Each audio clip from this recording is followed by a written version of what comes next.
हाँ तो दोस्तों, फिर एक बार आपका स्वागत है अपडेट अमलनेर 9 में। मैं हूं आपका होस्ट उमेश धंधराले।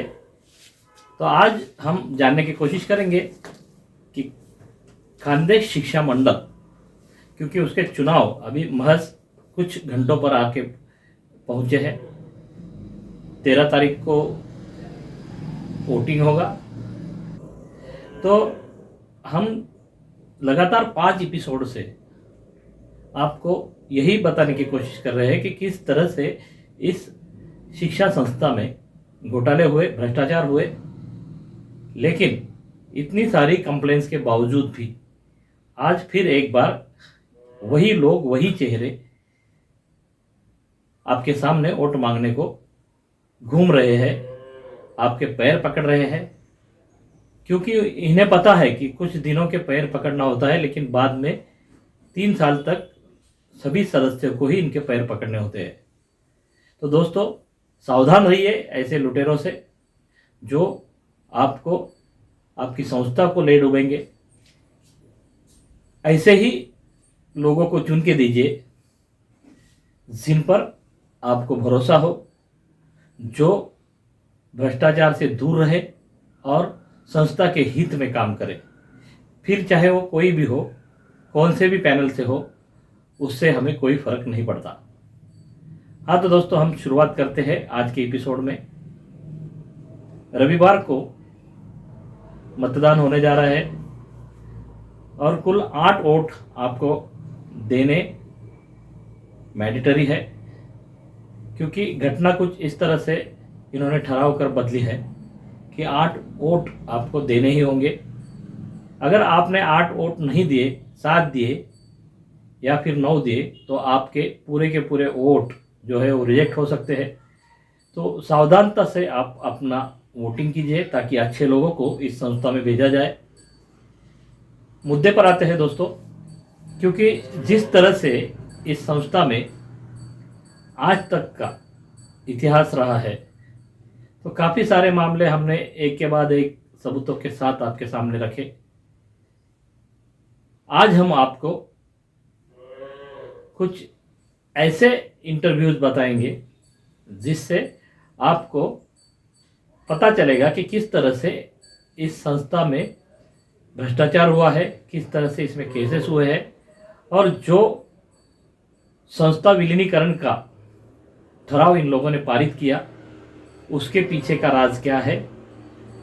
क्योंकि नया खुलासा ऐसा हुआ है कि इनकम टैक्स बचाने के लिए जो संस्था को डोनेशन आते हैं, उनके इनकम टैक्स और डोनेशंस पे इनकम टैक्स बचाने के लिए इन लोगों ने इस तरह का कदम उठाया है। लेकिन दोस्तों, यहाँ पर मैं एक बात ज़रूर मेंशन करना चाहूँगा, क्योंकि आप करोड़ों की संस्था चला रहे हैं और सरकार को थोड़ा इनकम टैक्स आप अगर नहीं दोगे तो इसमें आपका कुछ नुकसान नहीं होगा। लेकिन दोस्तों, यहाँ सब इनकमिंग है, आउटगोइंग कोई नहीं है, और इसीलिए सरकार को इनकम टैक्स भरने के बजाय संस्था में कुछ इस तरह के कानूनी जो दरवाजे हैं, जो रास्ते हैं, उनका इस्तेमाल करके चेंजेस कर लिए जाए जिससे इनकम टैक्स भरने से बचा जा सके।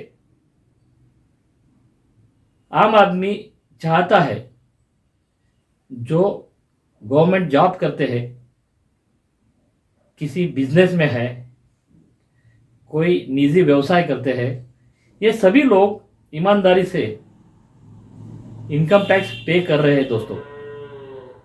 लेकिन क्योंकि इस संस्था की नींव रखने के बाद जिन लोगों के पैर इस संस्था में पड़े, इन्होंने शुरुआती तौर से ही कुछ ही सालों के बाद संस्था को भ्रष्टाचार की खाई में ढकेल दिया है। और यही कारण रहा है कि फिर एक बार सरकार को भी चूना लगाने के लिए इन लोगों ने इस तरह के कदम उठाए हैं। तो दोस्तों, मुद्दे पर आते हैं। आज हम आपको कुछ ऐसी मुलाकात, कुछ ऐसे इंटरव्यूज बताएंगे जिससे आपको पता चलेगा कि किस तरह से ये मामले सामने आते रहे और जो ठराव इन्होंने संस्था विलीनीकरण का किया वो किस तरह से बोगस था। क्योंकि जो सूचक अनुमोदक इसमें बताए गए थे, उन्होंने लिखित तौर पर दिया है कि इन्होंने ऐसे कौन से भी ठराव को सूचक या अनुमोदक के तौर पर सिग्नेचर्स नहीं किए।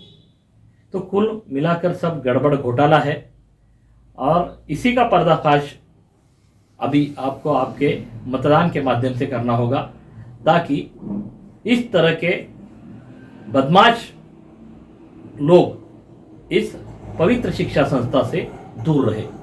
तो दोस्तों, हम चलते हैं आपको ऐसे कुछ इंटरव्यू दिखाने को जिससे आपकी भी आंखें थोड़ी मात्रा में खुल सके। से आप इस संस्था के साथ जुड़े हो? 1972 से मैं यहाँ सभासद हूँ और 2012 के बाद महाराष्ट्र शासन ने शिक्षक भर्ती के बारे में बंदी लाई है और कुछ वो नियम किए हुए हैं। वो नियम के खिलाफ जब से जो बॉडी आई है 2015, 16, 17 से और अभी तक उन्होंने बहुत बड़ा भ्रष्टाचार किया है। बोगस शिक्षक भर्ती, बोगस कर्मचारी भर्ती, विद्यार्थियों की बहुत सारी अनाठाई पैसे लेने का, नॉन ग्रांट संस्था में बहुत सारे बड़े बड़े डोनेशन देने के, ऐसा संस्था का बहुत बड़ा नुकसान किया है और विद्यार्थियों का नुकसान किया। बोगस भर्ती करके शिक्षकों को फंसाया और उनके खिलाफ गुने दाखिल हुए हैं। मल्लेर कोर्ट में भी गुना दाखिल है, न्यायालय में याचिका है, तो भी बोगस भर्ती करने के लिए वो डरते ही नहीं है। इसके लिए अभी इलेक्शन है 2021 टू 2024 तक का इलेक्शन है, 3 साल का। उसमें जो जिन्होंने ये किया है उनके खिलाफ मैं बहुत जोश में मीडिया पर, पेपर में आवाज़ उठा रहा हूँ और सभी डॉक्यूमेंट मेरे पास उन्होंने भ्रष्टाचार किए हुए हैं। और मैंने साइबर क्राइम में भी उनकी तकरार की हुई है, राजपूत वालों की भी तकरार की है। ये संचालक लोग कैसा बोगस काम करते हैं, शिक्षण संचालक लोग, उन्होंने क्या क्या किया है। तो उस पर कार्रवाई हुई? कुछ उन पर कार्रवाई नहीं हो रही। भ्रष्टाचार सबने किया है, करेंगे कार्रवाई, इतना ही बोलते हैं, बाकी कोई अभी तक कार्रवाई हुई नहीं। उन पर कार्रवाई होना ही चाहिए। और अभी तक जो आयुक्त सपड़े हुए हैं टीईटी, बोगस टीईटी में, ये वैसे ही ये भी लोग हैं, इनके पास 300, 400 प्रकरण बाहर निकले हुए हैं, तो भी ये लोग कुछ नहीं करते। बोगस है ये भी उनको मालूम है, लेकिन उन्होंने बहुत पैसे खाए हुए हैं लोगों से। एक उम्मीदवार के 5 लाख रुपये लोग लेते थे, ऐसा मुझे मालूम है। और उन्होंने इतना पैसा बोला किया और इतना 2012 के बाद में जो भी शिक्षक भर्ती हुए बहुत सारे 99% बोगस है और बहुत बड़ा भ्रष्टाचार हुआ है और शासन का बहुत नुकसान हुआ, विद्यार्थियों का नुकसान हुआ और सब बोगस है, सब बोगस है। क्या रेट बोर्ड क्या है इनका? अरे रेट बोर्ड तो अभी तो या तो कोई किसका सीनियर कॉलेज का तो 80-90 लाख, तो जूनियर कॉलेज का 60-70 लाख, उसके नीचे का 40-50 लाख और सिपाही और क्लार्क का 40 लाख 50 लाख, ऐसा इनका रेट है। और एडवांस पैसे लेके बहुत सारे लोग फिरते, किसी को काम नहीं मिलता और काम देने की जब कोशिश होती, जब बोगस प्रकरण तैयार होते और बोगस देके उनको वहाँ भेज देते, फिर वो भी रद्द हो जाते। आज ऐसी हालत है, वो सब लोग फिर रहे, उनके पैसे भी अटके हुए हैं, उनका काम भी नहीं है। बहुत सारे लोग फुकट में वहाँ काम कर रहे हैं पैसे दे के एडवांस में, वो सब बंद होना चाहिए। इसके लिए हम बहुत जोर में इनके साथ में लड़ रहे हैं। मैं श्यामलाल भैरूलाल अग्रवाल, मेरा रहने का ठिकाना है मणिपुर, कालडेरा। प्रताप सेठ जी के गांव से 1.5 किलोमीटर दूर है मेरा गांव और हम वहाँ पढ़ने के लिए जाते थे, कालडेरा पढ़ने को जाते थे। जब से मैं वो प्रताप सेठ जी जो आसाम में रहते, वो उनका भी नाम बहुत सुना, उनका भी कॉलेज है, उनकी भी हाई स्कूल है कालडेरा में। और ये प्रताप सेठ जी का यहाँ मैं 66 साल पहले आया, जब ये प्रताप सेठ जी का नाम सुना है, तो इनका भी यहाँ कॉलेज और मिल और दवाखाना ये इनका जोर में चालू। और इनका सपना भी ऐसा ही था कि अच्छे से अच्छा मैं लोगों को ये दे सकूं, सबका रोज़गार दे सकूं सबको, ऐसा उनका अच्छा ही सपना था। और दूर दूर के लड़के आए यहाँ पढ़े। अभी क्या हाल है संस्था? अभी तो हाल नहीं, बेहाल है अभी संस्था का। क्या जो आता है वही खाने पीने के पीछे पड़े रहता, तुम भी खाओ हमको भी खाने दो। और बहुत से तो ऐसे इसके पीछे पड़े हैं कि बस मैं इसको चलाने के लिए ले लूँ और मैं ही खा जाऊँ इसको। बहुत से की इच्छा यही है, नाम तो नहीं बता सकता ना, पर इच्छा है लोगों की ऐसी। मैं खाद्य शिक्षण मंडल में 2007 से संचालक था। उस वक्त मेरे नज़र में जब मैं उनसे अकाउंट स्टेटमेंट वगैरह मांगा तो उन्होंने नहीं बताया, तो मुझे शंका हुई, तो मैंने सिर्फ बैंक अकाउंट और सब चेक किया, तो वहाँ से सेल्फ करके 5 लाख 10 लाख 7 लाख ऐसे निकाले। किसको दिए उसका कोई जमा करने नाम वगैरह नहीं थे, वो खोटा नाम से जमा बता के ये सब पैसे हड़प जाते थे ये लोग। तो मैंने वो फिर पूरा दफ्तर उनसे मंगा, वो दिया नहीं। फिर मैंने वहाँ आंदोलन करके गांव के सब लोगों को बुला के वो दफ्तर के लिए आंदोलन किया। एक दिन वहाँ पे उपोषण किया। बाद में सेक्रेटरी खोड़के सर और चेयरमैन बापू वानी, इन्होंने फिर मुझे ये सब दफ्तर, इनके बोगस कागजात के खोटे ठहराव के ये सब मुझे दिए। उस पर से मैंने पुलिस स्टेशन अम्बलनेर में एफआईआर दाखिल की, लेकिन पुलिस ने उस पर कुछ गुजारा न देते हुए फिर मैंने 156 दिन में कोर्ट में गया। कोर्ट में जाने के बाद में कोर्ट ने भी उसको नकार दिया। फिर मैं हाई कोर्ट में गया। हाई कोर्ट में उच्च न्यायालय ने वापस उनको इस पर पुनर्विचार करने का आदेश दिया। फिर ये सब जो लोग इनके साथ में मिले, इनके फ़ोटो, उनका सब ये बना के मैंने डिस्ट्रिक्ट जज जलगांव को अर्जी दिया कि ये सब जज लोग भी आरोपी के साथ मिलकर हमको मुझे जज बदल के होना। फिर जज ने मुझे जज बदल के दिया। वो जज ने सब ये रिकॉर्ड देखते हुए उन्होंने पुलिस को निर्देश दिए कि इनके ऊपर 156 दिन के अंदर गुनाह दाखिल करके इनको प्रोसेस करो। उसके बाद में 156 दिन के बाद में 161 पुलिसों ने 161/2010 के द्वारा एफआईआर नोंद किया। फिर उसके बाद में ये लोग जामीन के लिए अम्बलनेर कोर्ट गए। अम्बलनेर कोर्ट ने जामीन दिया। मैंने वापस उस पर 8 दिन उन्होंने जामीन दे दिया उनको। फिर मैं डिस्ट्रिक्ट कोर्ट में गया, वहाँ पे भी जज ने उनको जामीन दिया। फिर मैं हाई कोर्ट गया। हाई कोर्ट में उच्च न्यायालय ने उनको 15 दिन के अंदर सरेंडर होके होने को बोला। उसमें से 2 आरोपी प्राध्यापक SR चौधरी, प्राचार्य SR चौधरी और प्राध्यापक शिवाजीराव पाटिल ये सरेंडर हुए और 6 लोग सुप्रीम कोर्ट में जमानत मांगने के लिए गए।